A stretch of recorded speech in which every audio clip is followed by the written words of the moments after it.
The security lights around the pool cast an eerie glow over the blue-green water.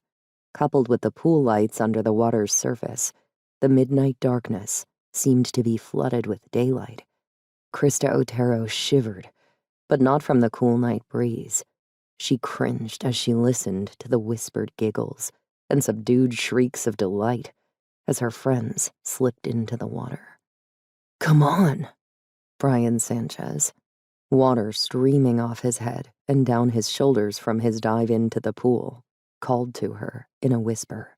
"It's just cold when you first get in, but then it feels great. Hurry up." Krista moved back a step, as if afraid that Brian might grab her ankle and pull her in. She looked over her shoulder at the building behind the pool area, watching the second-floor windows and fully expecting them to blaze with light at any second.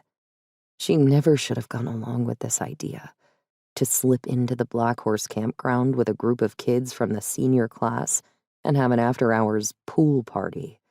Krista's uncle, Delbert Otero, was the county's mail carrier whose route included the campground, and he had mentioned to Krista that Corrie Black, the owner of the Black Horse, typically closed the campground for one full day, midweek, whenever she got the pool ready for the summer season, and hosted a pool party for her employees and close friends. No guests were staying in the campground tonight, except for a few year-rounders, but they seemed to be situated in sites far from the pool. Krista kicked herself mentally for having said anything to Jennifer Bolin, her so-called best friend. Jennifer couldn't keep a secret if her mouth were glued shut. How the idea got started, Krista had no clue, but it had grown to include nearly a dozen high school kids, mostly seniors, with a few underclassmen. Most of them friends of Brian, Krista's ex-boyfriend. Leanne Sanchez drifted over to the edge alongside her brother, her pretty face wrinkled into a frown. "Come on now, Krista. You're not gonna bail out on us, are you? This was your idea."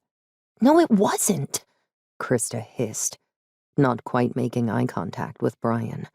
"It was dumb of me to ever say anything about it. We're all going to get caught and thrown in jail." "No, we're not," Leanne said with a snort, then a giggle. One of the other boys swam up behind Leanne and grabbed her around the waist. "We will, if you keep standing there arguing about this," he said. He tugged on Leanne's hair. "Come on, I'll race you to the other side." They took off with a splash and a squeal from Leanne that seemed to echo like a fire siren. Krista winced, wishing she was anywhere but here. She should have refused to have anything to do with this escapade. That would have been the smart thing, the right thing to do. She should have kept her mouth shut about the campground being empty in the first place.